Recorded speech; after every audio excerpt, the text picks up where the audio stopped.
बड़ी खबर आपको देते चले, पाकिस्तान के राष्ट्रपति आसिफ अली जरदारी के बारे में पुष्टि हुई है कि डॉक्टरों ने उन्हें मृत घोषित कर दिया है। उन्हें कृत्रिम सांस के जरिए जिंदा रखा गया है, जबकि डॉक्टरों की माने तो राष्ट्रपति आसिफ अली जरदारी की सांसें खत्म हो चुकी हैं। ये खबर खुद बिलावल भुट्टो जरदारी ने रोते हुए अपनी पार्टी के करीबी लोगों को बताई है। साहब ये बताइएगा कि जरदारी साहब हॉस्पिटलाइज्ड हुए हैं, कोविड का शिकार हुए हैं। सोशल मीडिया पे लोग बहुत गम गुस्से में है। लोग कह रहे हैं कि अल्लाह ताला इन अशराफियों से हमारी जान छोड़े। वजह क्या है जितना बड़ा खलैश पैदा हो गया है?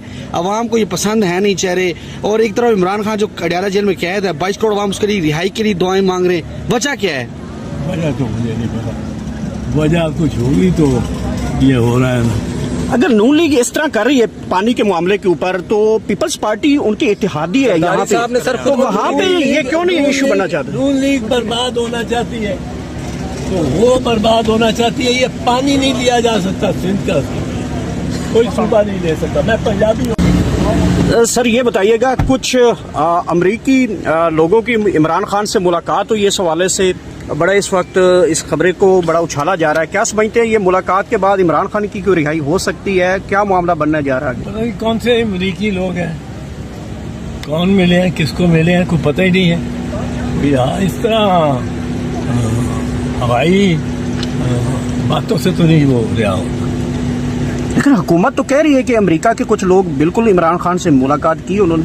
की होगी गवर्नमेंट किसी से जिससे चाहे करा सकती है उसकी मुलाकात, जिससे ना चाहे नहीं कराती ही नहीं है। जिनसे करानी चाहिए उनसे कराती नहीं। दोस्तों, सदर आसिफ अली जरदारी के हवाले से अफसोसनाक खबर सामने आ गई है। सदर हाउस में मातम शुरू हो गया। ये वो खबर है कि जो पाकिस्तानी मीडिया पर नशर करने से मना किया जा रहा है। सदर आसिफ अली जरदारी की तबीयत अचानक से बिगड़ गई है। सदर जरदारी के करीबी जराई ने इंकशाफ किया है, आसिफ जरदारी हॉस्पिटल शिफ्ट होने से पहले अपने जमीर पर शदीद बोझ का इजहार कर रहे थे। ताकतवरों के साथ मिलकर मैंने पाकिस्तानी गरीब आवाम पर शदीद जुल्म किए हैं, और अब इमरान खान पर होने वाले जुल्म की वजह से मैं इतना बड़ा फैसला ले रहा हूँ। दोस्तों, कहते हैं कि जब सुबह का बुला शाम को घर आ जाए तो उसे बुला नहीं कहते। पाकिस्तानी गरीब आवाम का खून चूस रहे हैं। दोस्तों, इस हवाले से अपनी राय का इजहार कमेंट सेक्शन में दें। वीडियो अच्छी लगे तो लाइक करें और इस चैनल को सब्सक्राइब करें।